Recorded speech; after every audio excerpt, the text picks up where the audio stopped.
Saudara, terima kasih masih di Kompas Bisnis bersama saya Mario Sarong. Saat negosiasi tarif Trump masih berjalan, Indonesia mendapatkan pasar baru di Uni Eropa melalui perjanjian SEPA. Lalu bagaimana kesiapan dunia usaha menghadapi tarif baru Trump dan pasar baru Indonesia? Sudah bergabung analis kebijakan ekonomi Asosiasi Pengusaha Indonesia atau APindo, Ajib Hamdani. Selamat pagi Mas Ajib.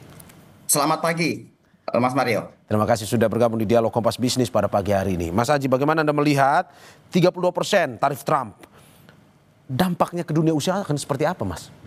Ya, begini Mas Mario, memang sejak kalau kita flashback ke belakang, sejak awal 2025 dan kemudian mulai mengakselerasi itu di bulan Juni kemarin, itu hubungan dagang antara Indonesia dengan Amerika itu mengalami eskalasi yang luar biasa. Dan dunia usaha termasuk APindo itu sudah melakukan langkah-langkah koordinasi yang bersifat antisipatif. Sehingga kemudian bagaimana per sekarang ini pun kemudian Trump masih menerapkan tarif sebesar 32%. Walaupun Mas Mario, kita masih mempunyai window, kita masih mempunyai ruang untuk negosiasi sampai dengan akhir Juli. Ya. Karena kalau kita lihat surat dari Donald Trump itu berlaku 1 Agustus. Nah, ruang negosiasi inilah yang akan kita optimalkan Mas Mario antara bilateral Indonesia dengan Amerika maupun opsi-opsi yang lain. Tapi begini Mas Mario, kalau kita lihat bagaimana efek dari kenaikan tarif Trump ini dalam konteks dunia usaha paling tidak ada 4 hal. Pertama, berbicara masalah volume penurunan ekspor yang sangat mungkin turun. Karena harga di end user, harga di Amerika itu tentunya akan mengalami kenaikan harga.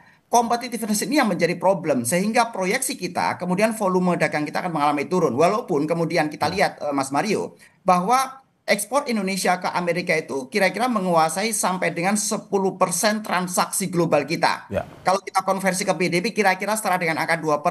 Relatif signifikan, makanya kita lebih mitigatif.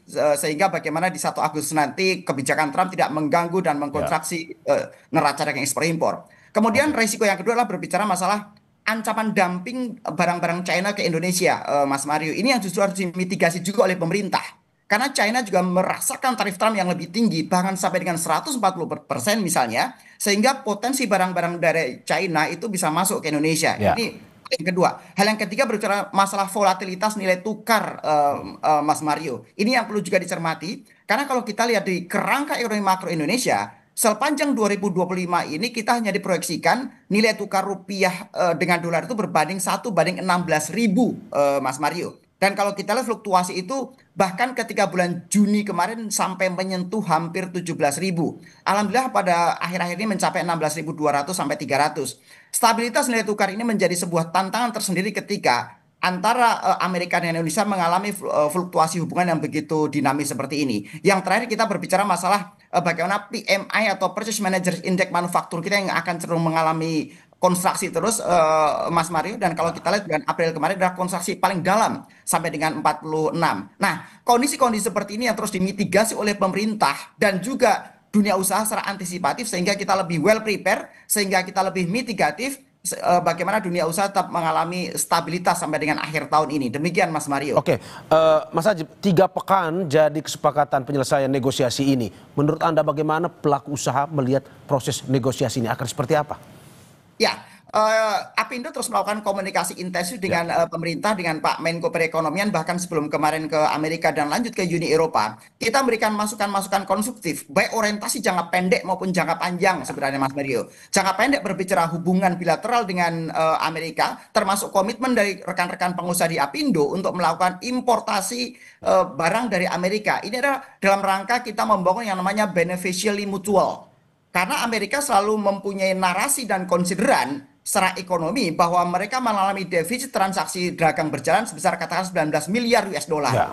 Nah, kemudian kita mendorong beberapa transaksi B2B secara bilateral bahwa kita komitmen akan melakukan importasi termasuk untuk komoditas-komoditas strategis. Tapi dengan catatan tanpa mengganggu ekonomi domestik, misalnya untuk kedelai, terus untuk kapas, dan termasuk untuk minyak mentah misalnya. Ini adalah bagian dari negosiasi jangka pendek. Sehingga bagaimana kemudian Trump bisa potensi untuk mengembalikan tarif kita ke sebelumnya. Nah, tapi kemudian Mas Mario, kita juga memberikan orientasi program jangka panjang kepada pemerintah agar kita lebih mempunyai competitiveness yang baik. Misalnya termasuk kita mendorong diversifikasi ekspor, termasuk bagaimana komitmen SEPA ini kan sebenarnya ini adalah langkah panjang yang sudah didorong oleh dunia usaha juga sebenarnya. Bagaimana ratifikasi terkini juga sudah menunjukkan progres yang sangat positif, Mas Mario. Demikian, Oke, termasuk terakhir kita juga mendorong ya, streamlining ya. regulatori. Jadi bagaimana regulator-regulator di Indonesia juga didorong untuk diregulasi Ya. sehingga kita lebih mendorong namanya low cost ekonomi dan ujungnya adalah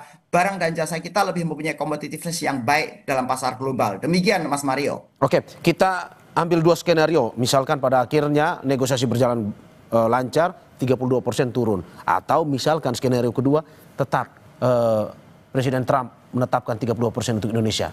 Nah, bagaimana dampak tarif Trump untuk dunia usaha dan tenaga kerja untuk masing-masing skenario tersebut? Ya, memang yang menjadi challenging Mas Mario adalah bahwa komoditas-komoditas yang kita ekspor ke Amerika adalah komoditas yang padat karya, Mas Mario. Ya. Nah, ini yang menjadi problem kita tersendiri sehingga jangan sampai kemudian ketika terjadi konstruksi dagang antara Indonesia dengan Amerika misalnya, kemudian juga mengalami konstruksi sektor-sektor padat karya. Karena kalau konstruksi di sektor ini, maka kita menghadapi problem selanjutnya di masalah job creation. Ya. Ini yang kita hadapi, Mas Mario. Jadi sekali lagi kita lebih mendorong bagaimana diversifikasi pasar ekspor termasuk dengan SEPA melakukan ratifikasi yang terkini inilah bagian menuju ke free trade agreement. Harapan kita dengan adanya SEPA adanya comprehensive economic agreement seperti ini maka ini menjadi potensi pasar baru. Tapi kemudian di dalam negeri kita juga mendorong beberapa program sebenarnya. Makanya Apindo juga masuk menjadi bagian Pokja yang ada di Kementerian Ekonomi untuk mendorong deregulasi dan kemudahan berusaha. Itu salah satu, kan ada 3 Pokja di situ. Ya. Ada Pokja sistem bisnis, ada Pokja perluasan pasar ekspor, dan yang ketiga berbicara Pokja deregulasi. Hal-hal sepertinya menjadi langkah antisipasi dunia usaha agar bagaimana dan apapun yang nanti menjadi hasil kesepakatan antara Amerika dan Indonesia tidak akan mengganggu secara signifikan kegiatan-kegiatan ekonomi termasuk job creation dan jangan sampai kemudian menambah potensi pengangguran. Demikian narasi ekonominya, Mas Mario. Oke, berarti sekedar penegasan, pelaku usaha siap dengan kondisi apapun termasuk jika skenario kedua 30% berlaku untuk Indonesia. Ya, kita harus siap sebenarnya Mas Mario. Ya. Kita harus siap. Karena kalau kita lihat, kita sudah memilah setiap lini usaha yang akan terdampak secara signifikan dan secara serius ketika misalnya karena gini, dunia usaha ini kan kita punya istilah kita expect the best, Ya. kita preparing the worst gitu. Oke. Kita akan selalu mengharap yang terbaik, tapi kita Ya. harus siap-siap dengan yang terburuk. Nah, ketika misalnya yang terburuknya adalah tarif tetap 32% misalnya, maka kita sudah memetakan dan memilah-milah sektor-sektor mana yang memang sangat akan terfrustrasi. Nah, inilah kemudian secara customizing kita akan mendorong pemerintah untuk memberikan insentif-insentif yang paling tepat sehingga sekali lagi konstruksi ini tidak memberikan dampak yang lebih serius ke ekonomi domestiknya. Demikian, Mas. Oke, ini menjadi pertanyaan semua pihak sebenarnya terkait dengan insentif yang sudah Anda singgung. Insentif seperti apa yang paling tepat sebenarnya jika 30% tetap dilakukan?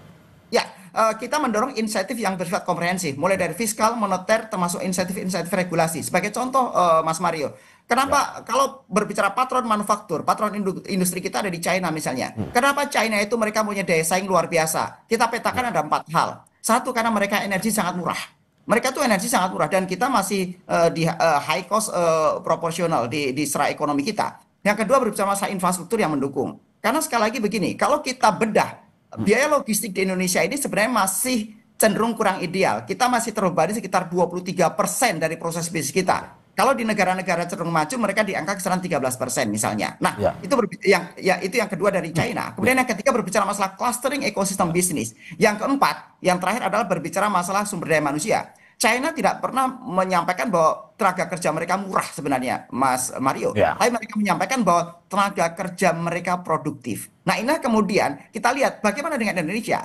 Kita harus mengempowering our human resources sehingga kita lebih punya produktivitas dan daya saing yang baik. Nah, ini yang kita dorong. Sekarang konteksnya dengan pemerintah bagaimana? Misalnya berbicara insentif moneter misalnya. Coba Mas Mario bayangkan, ketika misalnya teman-teman pengusaha, mereka melakukan capital expenditure, mereka melakukan ekspansi bisnis, kemudian kita pinjam ke lembaga keuangan di perbankan. Mas Mario, di Indonesia, kita kalau mau pinjam bank, itu bunga komersial kita masih double digit. 10% bahkan sampai dengan 18% untuk UMKM. Ini berbicara yang dengan kolateral ya.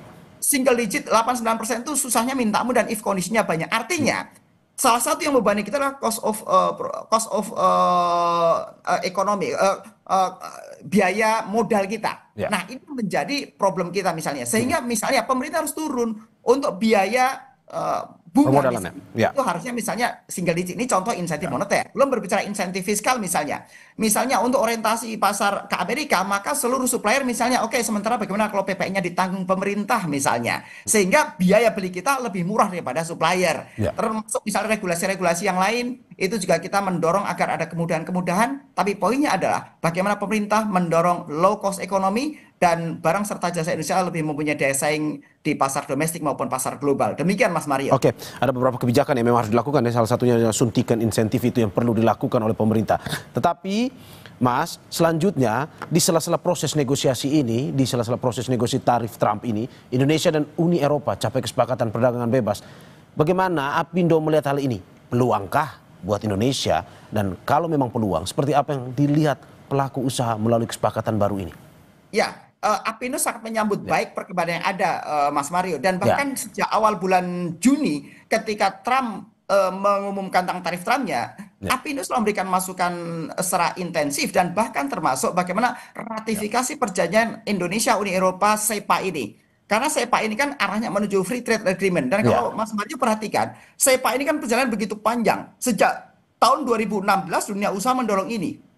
Sudah hampir berjalan 10 tahun. Dan kita pikir ini menjadi sebuah momentum yang sangat baik bagaimana ratifikasi yang terbaik ini serta penyusunan kerangka lebih detail itu bisa terlaksana dengan baik. Dan kalau kita ingat perjalanan negosiasi ini sudah berjalan belasan kali, mencapai 18-19 kali kalau saya tidak salah ingat. Tapi poinnya adalah bagaimana komunikasi yang lebih intens seperti ini perlu dibangun sebagai bagian opsi diversifikasi dan percepatan pasar global. Demikian Mas Mario. Nah, poinnya adalah Apindo menyambut sangat baik. Oke, dan kita harapkan apa yang Anda sampaikan tadi bisa memberikan masukan terkait dengan negosiasi yang sedang dilakukan, termasuk juga mempersiapkan keadaan terburuk pada akhirnya jika tidak sesuai dengan keinginan baik itu dari Indonesia maupun juga dari para pelaku dunia usaha. Terima kasih analis kebijakan ekonomi Asosiasi Pengusaha Indonesia atau Apindo Ajib Hamdani atas apa yang disampaikan. Sehat-sehat selalu Mas. Terima kasih Mas Mario.